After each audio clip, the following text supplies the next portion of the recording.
Hi, I'm Steve Billingham, owner and director of Steve Billingham Consulting Limited, the business, marketing and personal effectiveness consultancy firm to professional advisory businesses.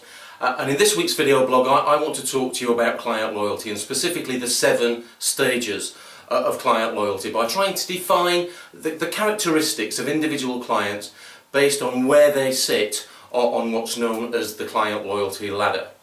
On the first rung of that ladder, we've got what are commonly called suspects. And a suspect, frankly, is anybody who can potentially benefit from engaging your services. So needless to say, there are literally tens, if not hundreds of thousands, if not millions of suspects who you could potentially do business with. But it doesn't make sense to do business with, or even try to do business with all of them.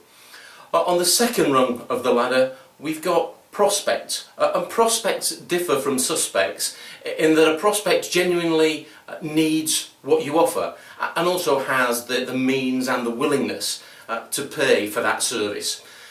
On the third rung, we've got qualified prospects, and a qualified prospect is simply a prospect who has done something or said something that tells you that they may well be interested in engaging your services. They might want to buy what you offer.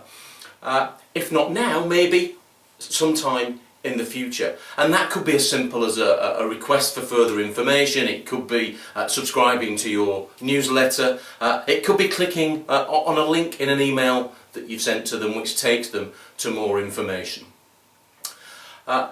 It's not until we get to rung 4 that anybody's actually bought anything from you. And at rung 4, we've got customers, and customers by definition, as I've said, have bought but maybe just the once. And this is where many of your legacy clients will sit, maybe clients who you're not in regular contact with. But please don't delude yourself into thinking that these customers are clients, because they're not. They are customers.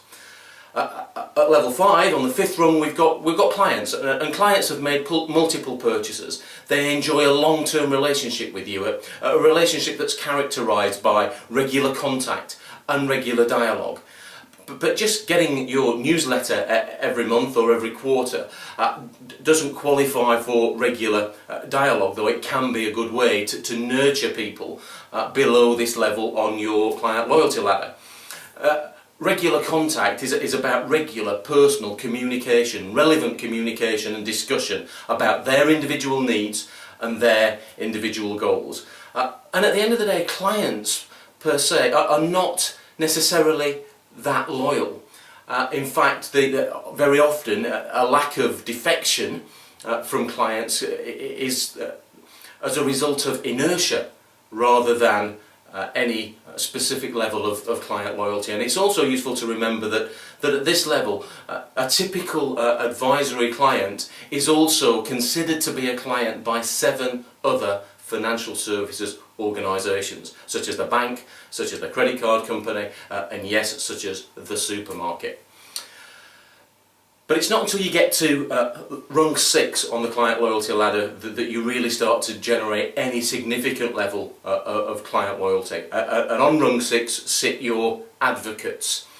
And an advocate is someone who, if they were asked who their advisor was, yours would be the first name that they would think of. An advocate will recommend you to others when prompted to do so, and they'll do that willingly because they value what you do, they recognise the value that you add, and they trust you enough to put their reputation on the line and recommend you to their friends, family and peers. And an advocate is very unlikely to defect to another advisor. But sitting right at the top of your client loyalty ladder are your ambassadors. They're on the highest rung. These are your raving fans. There is no danger whatsoever of ambassadors even contemplating moving to another advisor. Your ambassadors genuinely understand and appreciate what you do.